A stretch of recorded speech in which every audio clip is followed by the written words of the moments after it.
500,000, 90. The art world, where paintings change hands for fortunes. Selling at $95 million.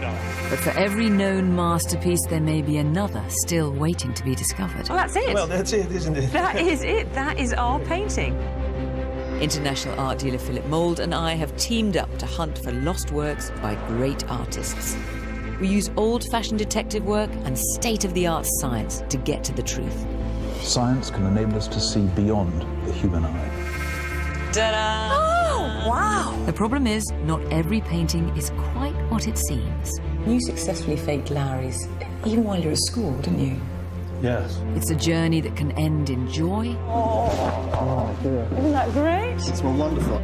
or bitter disappointment. I can't cope with this roller coaster. What a nightmare. In this episode, we're on the trail of a work of art believed to be by arguably the world's most famous sculptor, Auguste Rodin. Could the man who created The Kiss and The Thinker also have given us this enchanting sketch of a woman dancing? The more time I spend with this drawing, the more I like it. Our quest to find out the truth about a cherished possession leads to Paris and the little-known story of the sculptor's last great passion. I just didn't realise there was so much behind the scenes. I'm absolutely gobsmacked. It's an investigation that plunges us into a forgery scandal that has stunned the art world. Imagine fakes at the heart of the French art establishment. The latest forensic techniques could help make our case. They say that one's stroke is like one's fingerprints. But the final decision rests on the opinion of an expert with a keen eye for an imposter.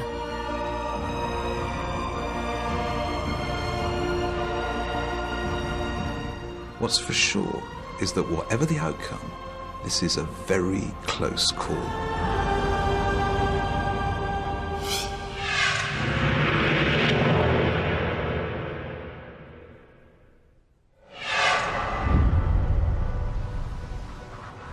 Of all the requests for help we receive from fake or fortune viewers, it's the ones that mention big names that really get our pulses racing, like Picasso, Monet, or Van Gogh.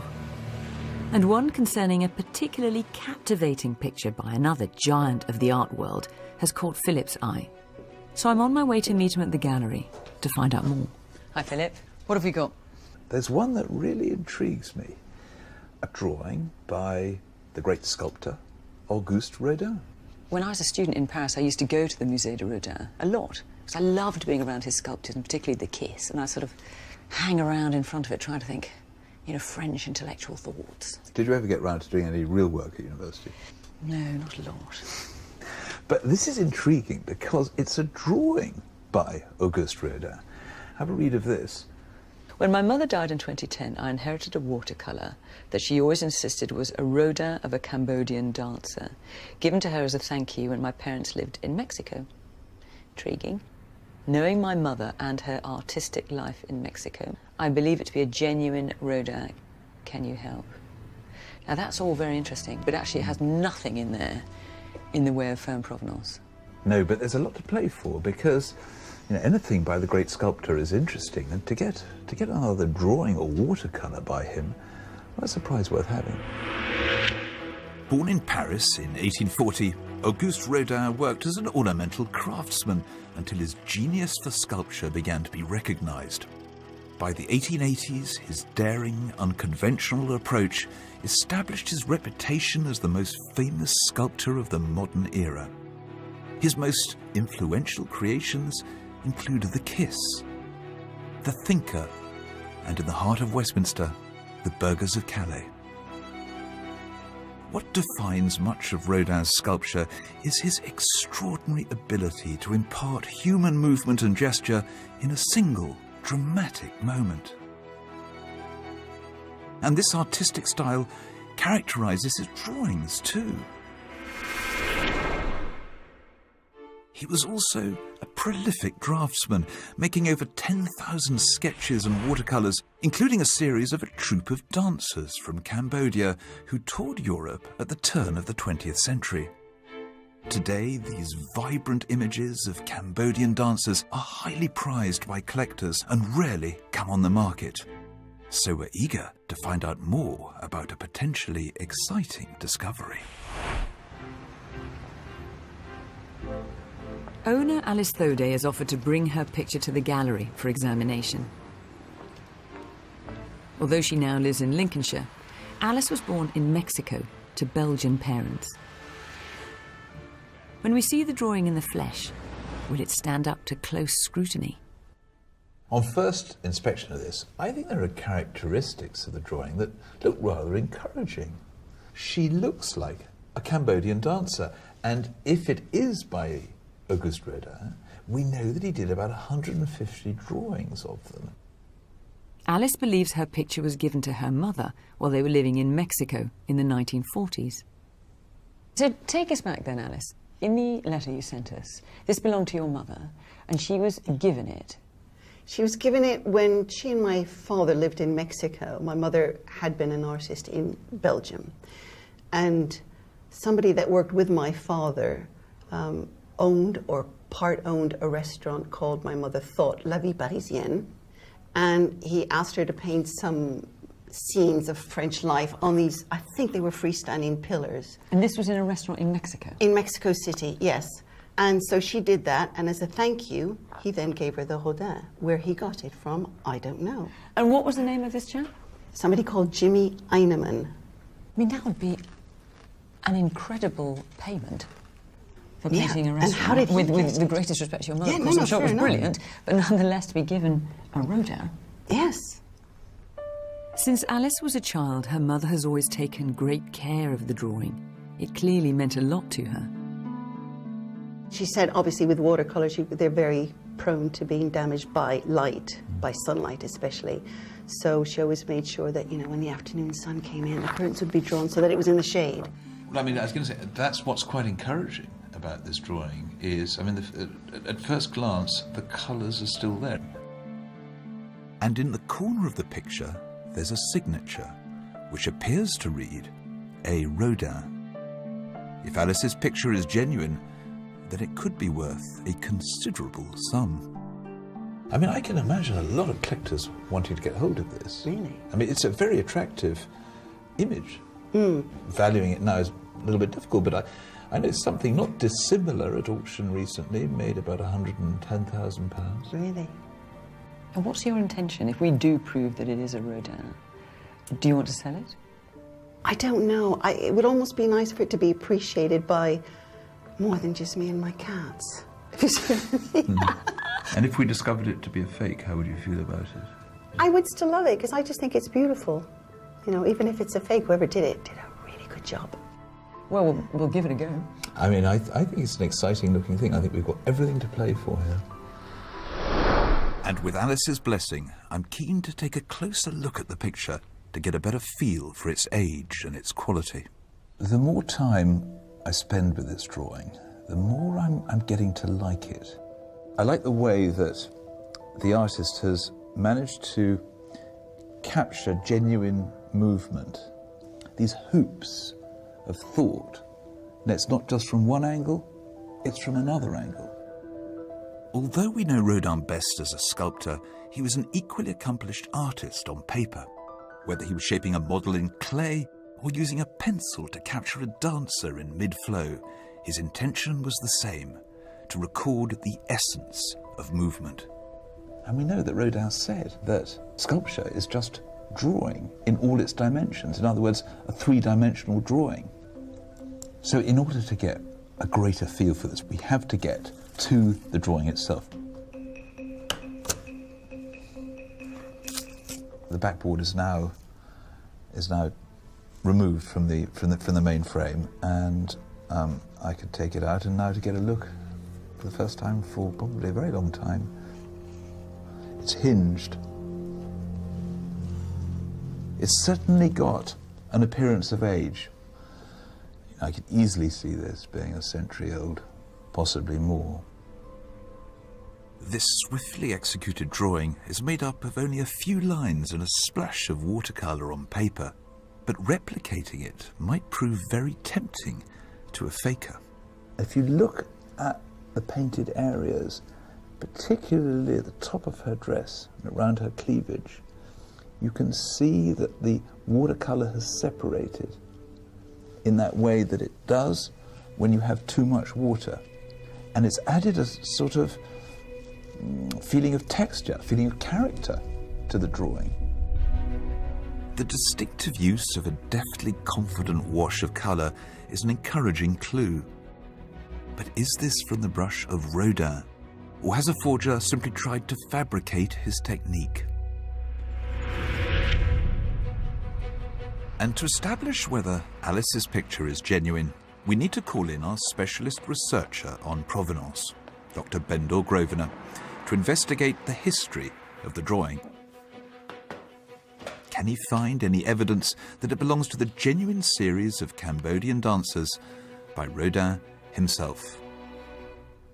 It's thought that Rodin made about 150 drawings of Cambodian dancers, and we know that 120 are already in the Musée Rodin in Paris. I've had a check in other major museums of the world and found 21 authentic works, which potentially leaves fewer than 10 in private hands. In other words, if Alice's picture really is genuine, then it's an extremely rare thing indeed. Now, early provenance is always extremely useful when we're trying to establish the authenticity of pictures like this. So one of the first things we need to do is have a look in the early sale records and exhibition history of Rodin's drawings and see if we can find anything at all that might be a match for Alice's picture. So I'm going to look in the online records of some of the leading galleries in Paris for any sales of Cambodian dancers. And I think I might have spotted a potentially significant lead. The very first exhibition of Rodin's drawings was in Paris in 1907 at the well-established art dealership called Bernam Jeune.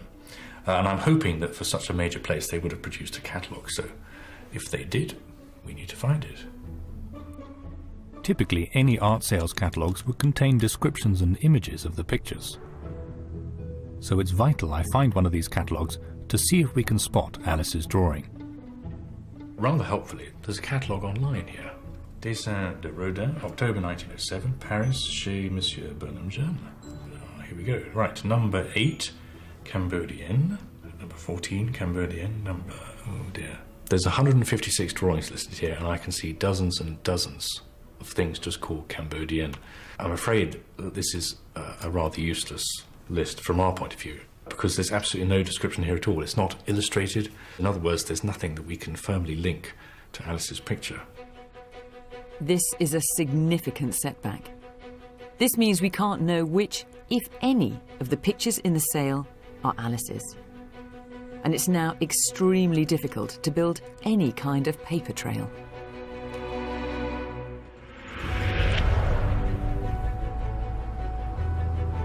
To find out more about the origins of the picture, I'm on my way to Lincolnshire to visit Alice at her home.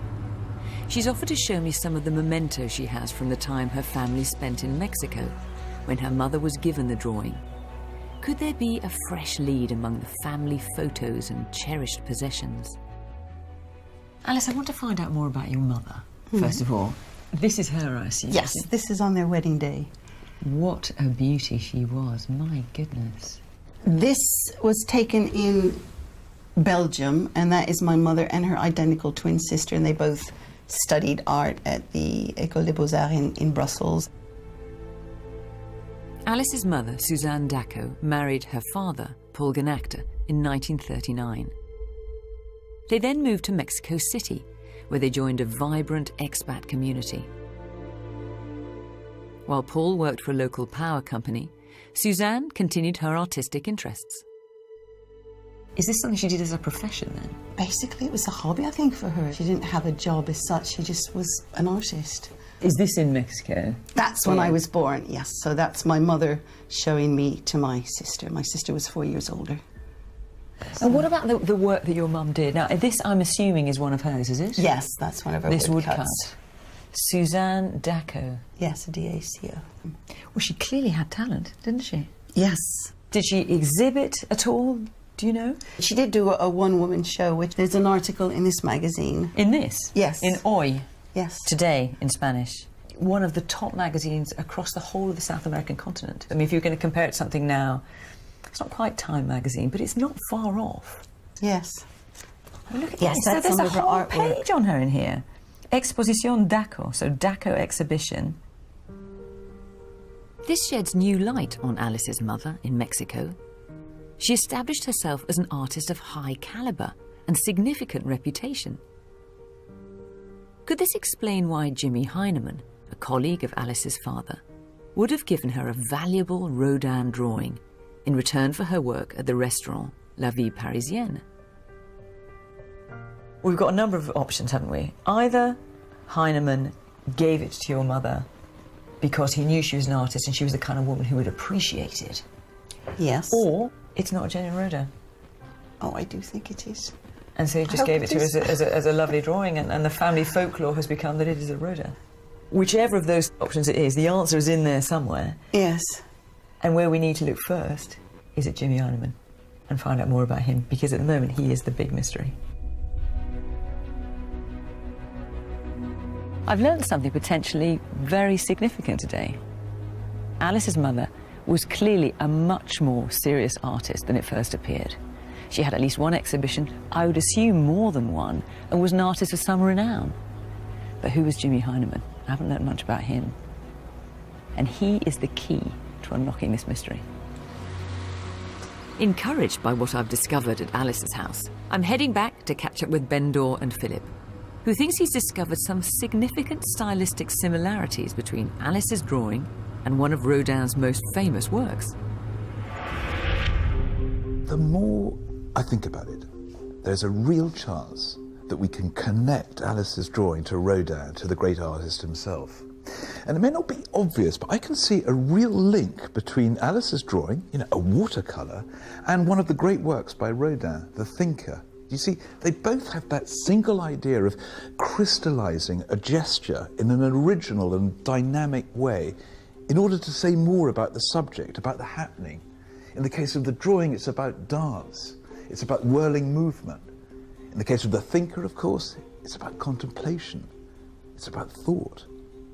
The thing though that's worried me from the beginning, I have to admit, is the idea that Alice's mother would be given a genuine Rodin as a casual gift in return for, doing a bit of painting in a restaurant. It doesn't feel quite right to me. And we have to be careful with Rodin because he was massively faked, not just his drawings, but his sculptures as well. Rodin's drawings were faked almost as soon as he was dead. Here's one which is by Odilon Roche, who was a contemporary of Rodin's and an amateur artist. And he was getting fake Rodin drawings into really quite well-respected exhibitions just months after Rodin died. Roche's drawings were stamped with a little gallery stamp, OR, on the bottom right-hand corner. And actually, for years afterwards, that stamp was taken as a sign of authenticity, even though they were on fake drawings. Although one of the earliest known fakers of Rodin's work, Odilon Roche concentrated on forging a different aspect of the French artist's output, his studies of nudes. So I believe, as far as Alice's picture is concerned, we can rule out Roche as a suspect. But we need to be very wary of other fakers who specialised in drawings of the Cambodian dancers. It just shows what paramount importance it is to actually get a provenance for this, to link this drawing, to link Alice's mother back to Rodin. Well, key also is finding out who was Jimmy Heinemann, the man who, as far as Alice is concerned, gave the drawing to her mother. And I came across this photograph of Jimmy Heinemann. There he is with his wife in the 1940s in Mexico. So it places him certainly at least in the right country. And he was a very successful and very influential businessman in Mexico City. So is he the kind of man who could have afforded a Rodin? I would say yes. And I've done a bit of work trying to find out more about the restaurant, La Vie Parisienne, and of all things, I found a reference to it in a novel by Jack Kerouac, the famous Beat author. And he writes, La Vie Parisienne, I picture it, a restaurant in Mexico City. I go in, order good white Bordeaux and a filet mignon for dessert, pastries, and strong coffee, and a cigar. Lovely. Well, I think I can very conveniently confirm that the restaurant did a good line of steaks, because I've got a menu here. Oh, wow. Have a look at that, see if anything grabs your fancy. I like the artistic front cover, and in fact it seems that this was quite an artistic restaurant, because we've got an advert here from an exhibition they put on of the leading Mexican artist Maria Izquierdo. It's a very romantic thought, isn't it? In this bubble of artistic chic in Mexico. And could it be that in that milieu, this drawing passed from one pair of hands to another? To gather vital information for the investigation, we've come to Paris, where there is a museum dedicated entirely to Auguste Rodin. Could Alice's picture be part of one of his most remarkable sequences of work? It was here in Paris in 1906 that Rodin first encountered the Cambodian dancers. They'd travelled to the French capital with their king, Sisawa. This was a celebrated royal visit, an historic cultural event and commemorated ties between the two countries. Could Alice's picture show one of the magical dances that captured Rodin's imagination? To find out more, I've arranged to meet Véronique Matussi, archivist at the Musée Rodin. Let's look at these pictures here. This is from a magazine of the time, and this is Rodin drawing the dancers here.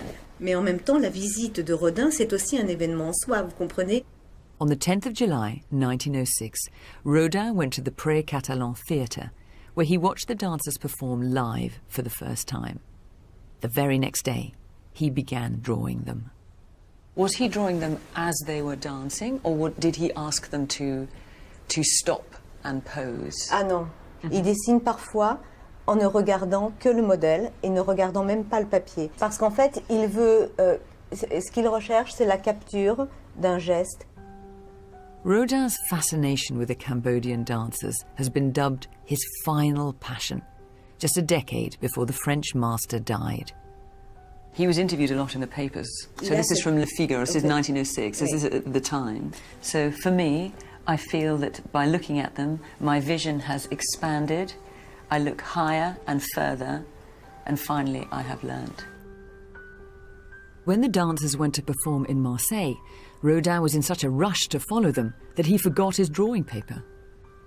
Il va d'abord commencer par acheter ou demander à un épicier de donner du papier pour qu'il puisse dessiner sur du papier. This could be an intriguing lead, so I'm keen to find out exactly what type of paper was used for Alice's picture. So this frantic concentration and activity to produce 150 sketches and drawings was probably in 2 sittings. And he must have just drawn and drawn and drawn, and of course so quickly. Complètement. Et c'est l'idée, justement, c'est d'être dans cette instantanéité, d'être dans ce moment très vif. Voilà.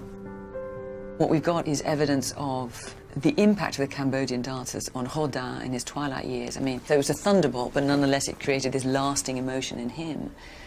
He'd never seen anything like these dancers before, and he suddenly felt this was something new for him, something new that he could learn, and produce this incredibly intense bout of activity. It's clear to me now that Rodin was mesmerized by the Cambodian dancers, and that's why he produced so many drawings in such a short time.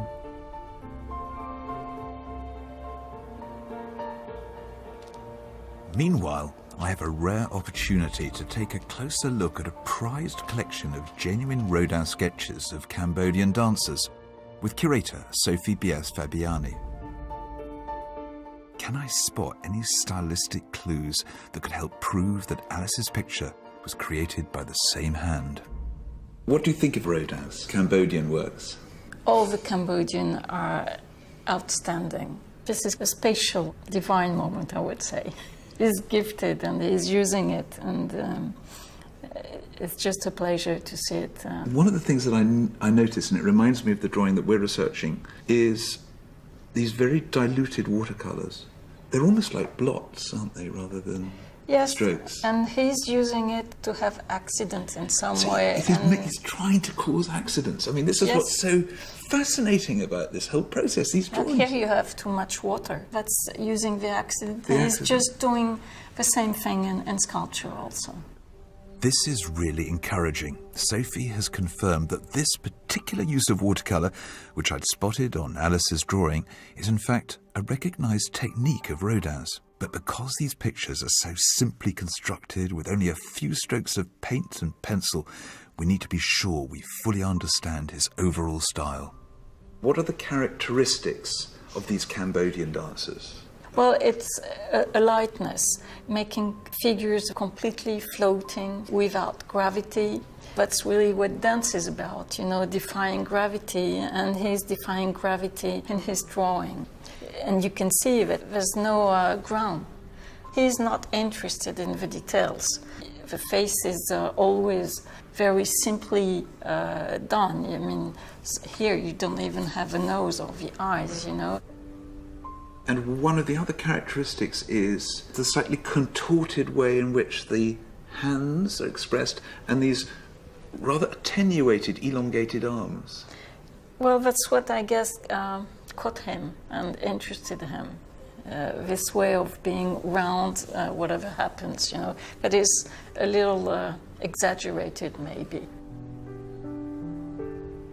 I'm encouraged by what I've seen of these Cambodian dancers and what I've learned about Rodin's distinctive way of using watercolour. If Alice's picture isn't genuine, then we would have to be dealing with an exceptionally skillful forger.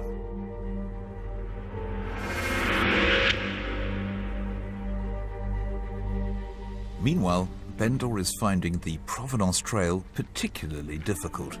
There's no sign of the picture in any art sales in Europe. So if the drawing was given to Alice's mother by Jimmy Heinemann sometime in the 1940s, just when and where did he buy it? Alice has told us that her mother was given this drawing by someone called Jimmy Heinemann. So the question is whether we can link Heinemann to any Rodin sales or exhibitions in the first half of the 20th century. By the outbreak of the Second World War, Jimmy Heinemann's family had properties and businesses on the east coast of the United States. So I'm going to see if there's any record of a Heinemann buying Alice's picture at a sale there in this time frame. There's a series of exhibitions and sales on the east coast of the United States in the 1930s. There's a notice in the Washington Post. A collection of Rodin drawings has been loaned by the distinguished sculptor, Professor Ernest Durig, Rodin's last pupil, to whom the drawings were given in 1911 as a token of friendship. Professor Durig will be present at the exhibition and will explain the artistic value of the collection. And there's a reference here in the New Yorker magazine to another exhibition of Rodin drawings. In fact, they're also from Professor Ernest Durig. That's in 1937. 4 of those drawings are sold at auction in 1937 in New York. This could be an important new lead for the investigation. Ernest Durig claimed to have been a pupil of Rodin's and was selling his works in the States. So could Alice's drawing have been bought from Durig at one of these sales?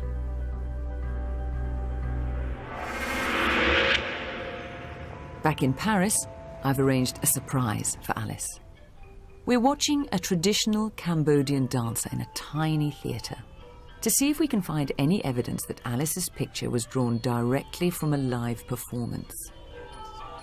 We've been in touch with the prestigious Royal Cambodian Ballet, a celebrated group that still performs this centuries-old tradition today, and their top dancer, Kim Lay, has agreed to put on a special display for us.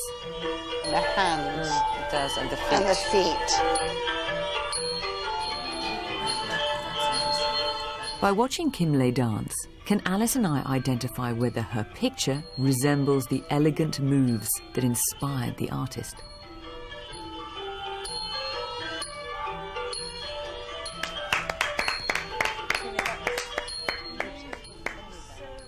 Watching you, the thing that we were so drawn to was the movement of your hands, especially because you bend your hands. My goodness, look, I can't believe how you do that. But what we were thinking is, if this is a genuine Rodin, we would hope that the movement bears a strong resemblance to a dance, to reality. Do you look at that and think, yes, I recognise that? Yes, I recognise. Yes, we can see that's a classical dance. Yes. If you were going to recreate this pose here, the top half anyway, what would that look like? Look like this. Yes. Brilliant bit of foreshortening. And just slightly tilted. This would have been done so quickly.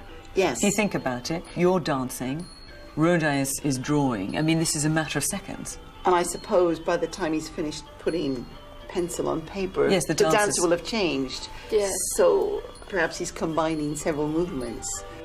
And does this position, does it have a name? We tell kabat. Kabat? Kabat. And how many different positions are there? There are lots. I don't remember exactly, but maybe more than 2,000 kabat. Really? Yes. I mean, this kabat, as you would call it, I mean, does it have a meaning or? Yes, some kabat have meaning. Like this is a smile. How lovely. It's so graceful. It's so elegant to see you do that. I mean, I'm encouraged.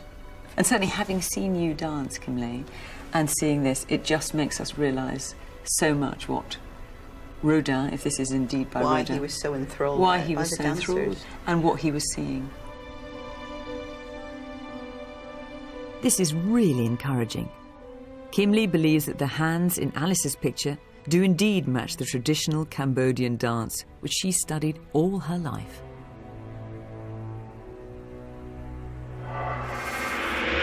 Meanwhile, Bendor has been attempting to find evidence that Jimmy Heinemann, who gave Alice's mother her drawing, bought pictures at art sales in the States. And he's made a surprising discovery about the man who hosted some of them. I've been trying to make a link between Jimmy Heinemann and these exhibitions of Rodin drawings in the East Coast of the United States in the 1930s. I'm afraid I can't because no catalogue was published. However, I have found out a few rather alarming things about the host of those sales. It turns out he was basically a bit of a fantasist. Born Ernest Durig in Switzerland in 1894, Durig was an aspiring sculptor, and throughout his life he claimed to have been Rodin's last ever student. But we can find no evidence to back this up. And I've discovered that Durig would frequently show this photograph of him and Rodin together as proof of their friendship. Taken in Rome in 1915, it's the only record of the two men ever meeting. Durig, perhaps trading on that claim, secured some important portrait commissions. I've got here, for example, a rather nice photo of him standing next to his bust of the then President Harry S. Truman. Durig was a well-regarded sculptor in his own right, but after his death in 1962, it was found that he had also been a highly accomplished and prolific forger. After he died, they discovered a cache of fake Rodin drawings, including a large number of Cambodian dancers. This is obviously extremely alarming, and I think the first thing we have to do is go and see some of these Durig fakes and see if they bear any resemblance to Alice's picture. This is a worrying development. Ernst Durig duped many in the art world. Could he also be responsible for Alice's picture? But I'm still on the trail of Jimmy Heinemann, the man who gave the picture to Alice's mother. I've made contact with one of his relatives, his daughter Marilyn, in New York. Can I find any evidence that he was a serious art collector, the type of man who would have bought a genuine Rodin? I wanted to hear more about your father, Marilyn. Was he a collector of any kind? Yes, we had quite a bit of art in the apartment, in the house where I was a child growing up, but I can't say for certain who the artists were. It was rather an eclectic mix. He owned what my parents used to refer to as a fake Bruegel, because it wasn't really, but it looked very Bruegel-ish.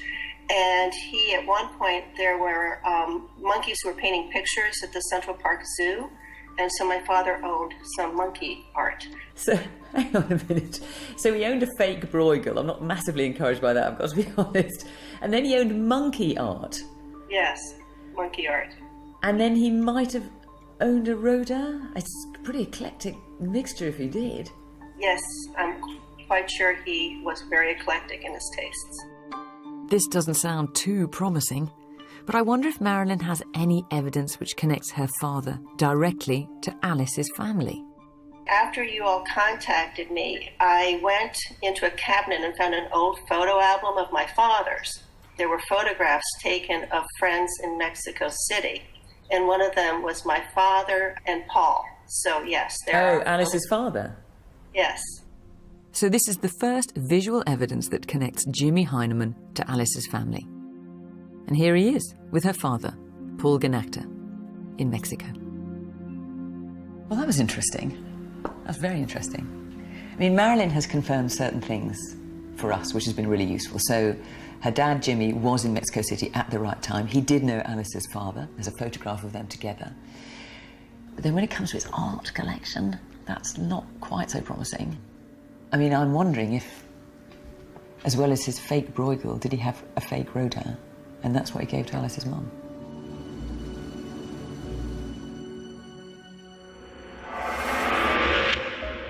Meanwhile, back in Paris, I'm taking Alice's picture for some forensic analysis. Having spent 25 years restoring Rodin's drawings, can conservator Claude Leroc identify any clues from the paper which could prove that the drawing is genuine? When you look at Rodin drawings, how do you analyse a piece of paper like this? First of all, you have to look if it's a machine-made paper or handmade paper. So, for example, this paper is a machine-made paper. Now, how can you tell that? How it looks like. In the second part of the 19th century and in the 20th century, most of the paper is machine-made. And Claude has confirmed that Alice's drawing was produced on machine-made paper too. But is there anything distinctive that could link it to Rodin himself? Sometimes do you get watermarks on Rodin watercolours? Yes, yes. Some imprint of the paper maker? A watermark is an indication from the manufacturer. Unfortunately, in this paper, we don't have anything. That's frustrating. With no watermark, there's no way of proving exactly where this paper came from. It seems that, for once, forensic science can't help us in this investigation. But can Claude, from her years of experience, spot anything that would suggest Alice's drawing is a fake? As far as the research we've done, I can't find anything specifically about this drawing that we would not expect to find in a Rodin drawing. No. Well, sometimes I have seen some fakes, and well, just look at it and say, no, it's absolutely not from the Rodin hands. But some fakes can be done in a very good way. I was hoping that with the help of Claude, we could find some clues in Alice's drawing that could link us firmly to the great master. But it seems that we can't. Although she did leave us with an interesting thought. If it is a fake, it's a good one.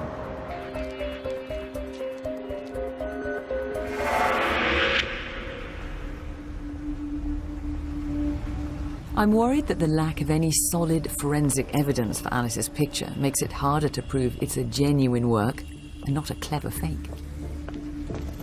And what's worse, I've received a worrying tip-off about a forgery scandal which has recently shaken the French art world.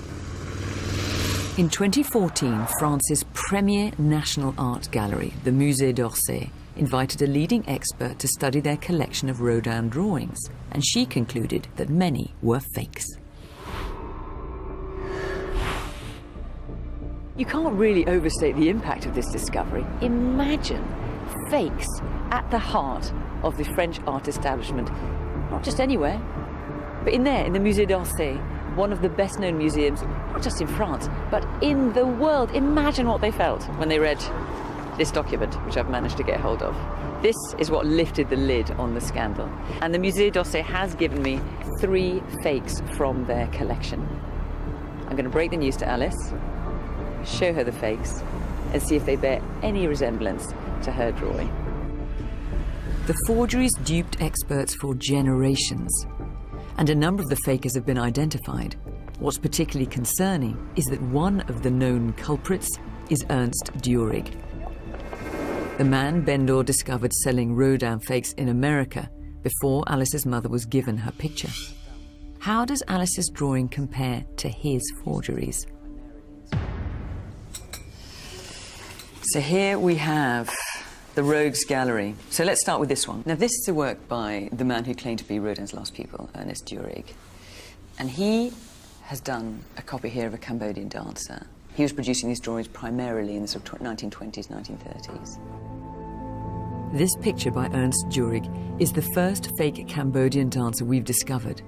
And it's alarming that it lay undetected in the Musée d'Orsay until so recently.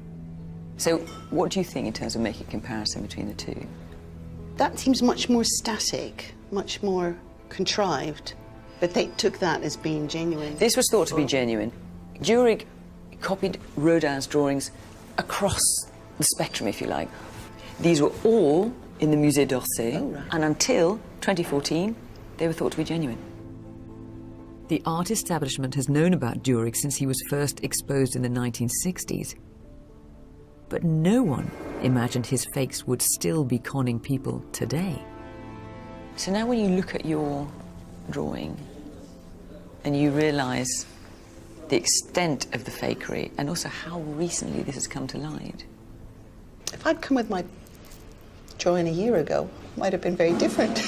Or you could have just snuck it in under the wire. Snuck it in. Hello, here's my genuine Rodin. I was utterly amazed. I didn't realise that he was so faked and that there was such a story behind the Rodin.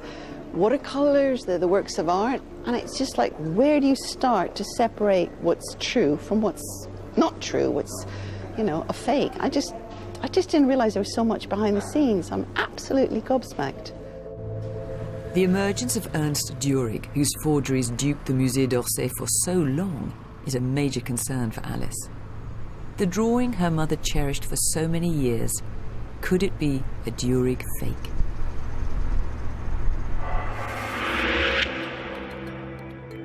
Meanwhile, I've come to New York for the annual Old Master sales, and while I'm in town on business, I want to follow up a new lead on the forger Ernest Durig.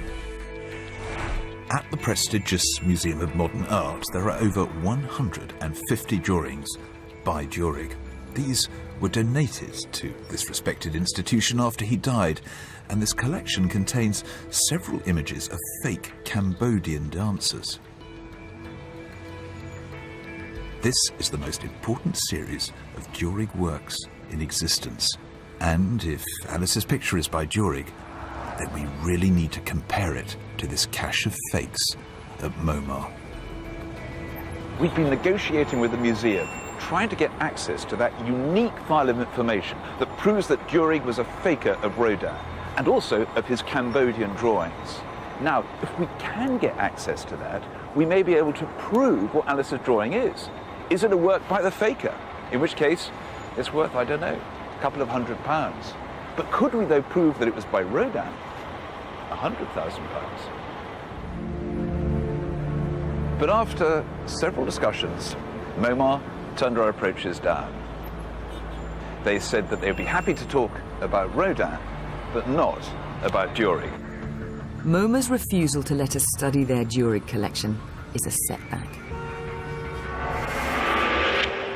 But there's one final piece of evidence we can investigate. Back in London, Alice and I are taking her picture to the country's leading signature analyst. Adam Brand is often called as an expert witness in court cases to assess whether a document has been faked. Can he identify whether it was the French master himself who signed Alice's drawing?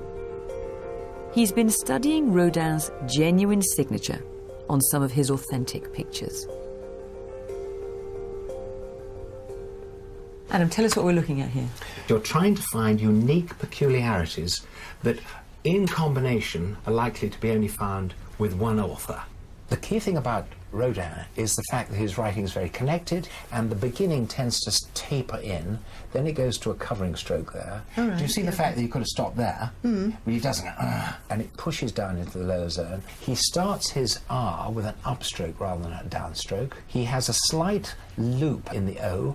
He opens up his D, he gives a loop here, and it's very connected, and the finish is clear, and then he has an underlining paraph. So can Adam spot any of these distinct characteristics in the signature on Alice's picture? The beginnings of signatures and the ends of signatures are very important. Now, you're not getting that smooth entry, you're getting a nick. And you get to this O. Now, the difficulty with this O is the fact that it doesn't give you a loop. It hasn't got the clarity that you get from Rodin, which is going round like that and a little open top going off to that direction. It's very odd. And what worries me about this is that the D has totally disappeared. But at the end, you have an issue here. What you've got is quite a weak finish. Now, most of Rodin's known signatures have quite a strong finish. They finish with a certain amount of definiteness. With gusto. With gusto. Interestingly, this signature is not weak all the way through, because then suddenly you get finishing a paragraph, this underlining, which again becomes very strong. So one can't say, oh, well, he was feeling tired, because suddenly he picks up the energy again. Now, that energy should be in there, and it isn't. On your assessment, Adam, could that signature be by Rodin? I would be slightly doubtful that it is a Rodin signature. I'm sorry, Alice. No? Are you ever wrong? Interesting. Yeah. Could you be? Yeah. Oh, am I ever wrong? Yes. With Adam doubting the authenticity of the signature on Alice's drawing, it's now time to regroup and catch up with Bendor, who's some news on the forger, Ernest Durig. I've been having another look into Ernest Durig's life, and I found some newspaper reports and photographs that shed some more light on his rather eccentric career. Here he is on the left at the White House, next to Herbert Hoover, and they're unveiling this really rather extraordinary giant bust of George Washington. I mean, that is a monster. Nasty thing. Quite how Durig ever thought he could get away with his claim that he was a pupil of Rodin's and then make sculpture that's quite that bad, I don't know. He was evicted from his home rather brutally, which is rather tragic. Eventually he ended up, rather sadly, in an asylum. He died in 1962. But it was only after his death that he was revealed to be a prolific forger of Rodin's drawings. Well, talking of forgers, I was a bit disheartened with the signature analysis that we did of Alice's picture. And so I rang the Musée Rodin just to see what else I could find to try and bolster our case. And they told me when he gave his drawings to his friends, he didn't generally bother to sign them. If they wanted them signed and asked him to do so, he would say, you know, we couldn't be bothered, and get them to copy a signature themselves. So then we're left with a situation, which I can hardly bear to contemplate, where you might have a genuine Rodin and a fake signature. With this news about Rodin's signatures, how do Durig's fake Cambodian dancers compare when held up against Alice's picture? Obviously there is so much to play for here, but I've managed to dig out from Baltimore Museum of Art two proper fakes, established works by Durig. And I think it's fascinating when you look at these and you keep Alice's drawing in mind. There's a sort of boneless, flaccid quality in the way that they're done. I mean, look at that arm there on the left, with those sort of banana leaf-like fingers. There's a sort of a lack of anatomical authority. And look at the woman on the right. Look at the characterization. She's overly sexualized. She doesn't look like a Cambodian dancer. And then when you put both of them next to Alice's drawing, I don't know what you feel, but there's a dynamism. When Alice's drawing popped up in between those two there, it felt immediately like someone had turned the music on, because that feels to me more convincingly like someone who's actually doing a dance, whereas the two Durigs on the left and right feel terribly forced and composed like little sort of stiff mannequins that someone has tried to bring to life but failed. Philip and Bendor don't think Alice's picture looks like a Durig forgery. But having exhausted the scientific and provenance research, there's only one course of action left. There is no other way to judge this picture now other than stylistically. And there's one woman who has spent more time studying Rodin drawings than anybody else. But not only those, the fakes as well, the dark as well as the light. We need her to examine Alice's picture and give us her views. It was Christina Bewley who uncovered the recent fake scandal at the Musée d'Orsay, and it's her verdict that the art market will look to. It's vital she studies Alice's picture to determine if indeed it is a genuine and undiscovered work by Rodin. She could be our last hope in cracking this case. Before she examines the picture in the flesh, can she tell us what clues will sway her decision? Usually when we get to this stage where we have someone like yourself come and look at a drawing, we would have built a strong case for our painting or drawing with the provenance, and we just haven't been able to do it with this one. So it all comes down to you and your stylistic assessment of the drawing. How confident can you be that you'll be right? There are more than 7,000 drawings, and I've had the chance to study those drawings for 9 years when I was working at the Musée Rodin, and I've come across many, many fakes. So when you're trying to determine whether a Rodin drawing is authentic, what sort of traits, what sort of characteristics are you looking for? Well, you're looking for a very fluid line from the top to the bottom, and even in the Cambodian series you would find the ligne de nu, as Rodin would say. The line of the nude. The line of the nude through the costume. This is encouraging. But has Christina spotted any of these distinctive traits in Alice's picture? Christina, I know you've not seen the drawing in the flesh, but you've seen some images of it. What are your first impressions? Well, I would say there are some very good elements in this drawing. For example, the costume, the watercolour, the monochrome, that is very typical of Rodin, and the simplification, and also the black crayon on the costume that is quite Rodinesque. Is there anything that struck you in these images that you thought, not so sure? Well, I find that the general aspect of the Cambodian dancer is a bit clumsy, and in many fakes the feet and the arms and the head seem to be combined around a general body and the costume. Now, for the first time, Christina will carefully study the original picture itself. It's hard to know which way Christina is going to go, but for Alice, it's hugely important that this drawing is genuine. It's such an important part of her family history. Her mother painstakingly and carefully looked after this picture for years. Alice knows all about that. And so, if the drawing isn't genuine, it means that that was all for nothing. And that story doesn't really have any meaning anymore.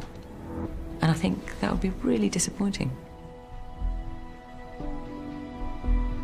Christina has got a really tricky job. There's no science to fall back upon. There's no provenance either. She's just got to use one thing and one thing only, her eye. What's for sure is that whatever the outcome, this is a very close call.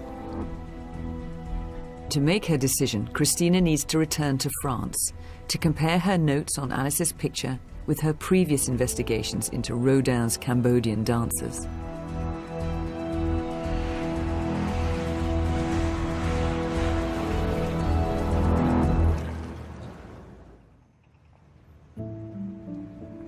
Four weeks later, Christina sends a letter to the gallery.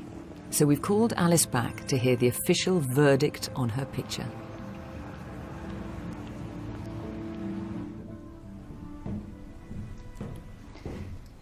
Hi, Alice. Hello, Alice. Hello. You ready for this? Yes, as ready as I'll ever be. We've received a letter from Christina Boulay, who is the world authority on Rodin drawings and who's looked at yours.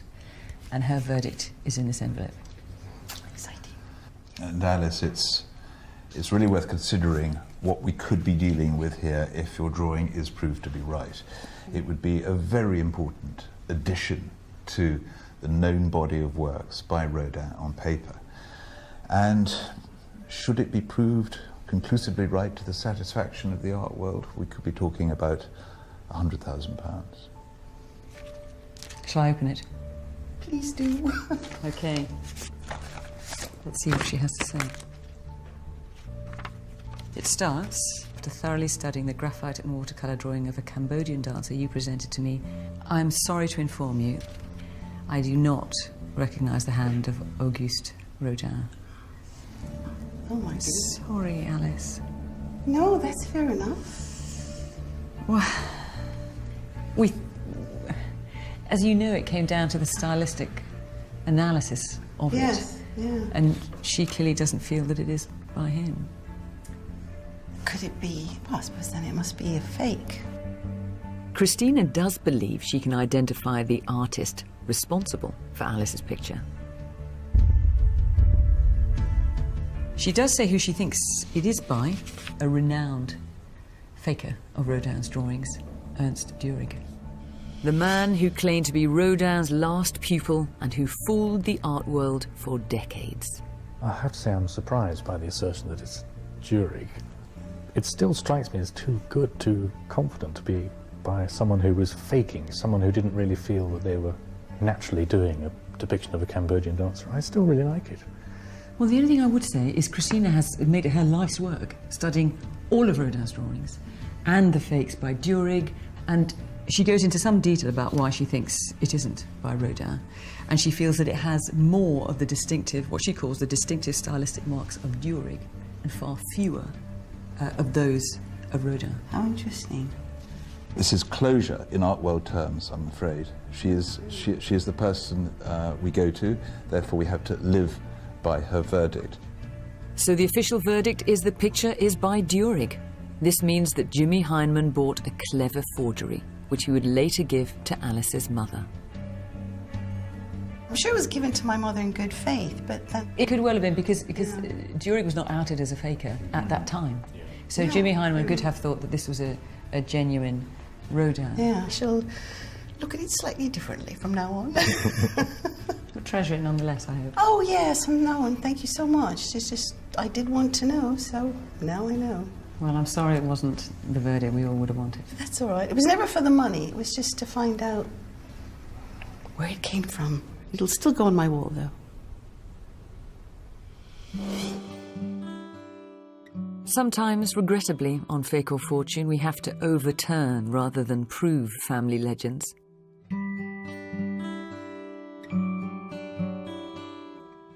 And with Alice's picture, the faker Ernest Durig had us guessing till the last minute. But I think Alice took that very well with her typical generosity of spirit. And I hope it's of some comfort to her that we have at least shed a light on an area of Rodin's work that is less known, his drawings, and in particular his drawings of Cambodian dancers. It's just unfortunate that they have been so hugely faked, and those fakes have worked their way all around the world, even as far as Mexico City. And of course it's a reminder, isn't it, how when one is dealing with a great international artist, when the stakes are really high, how quickly the world of fakery can follow. And then when you're dealing with a really great faker, someone who has studied their subject from the inside, how soon the waters can then become muddied, and how truth and deception can then be so difficult to tell apart.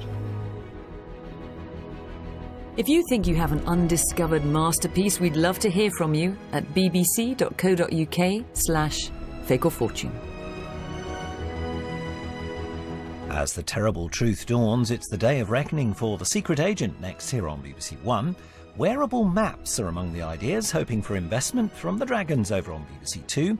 And on BBC Four, a celebration of the year when British pop music, fashion and sport was all the rage. Generation 66.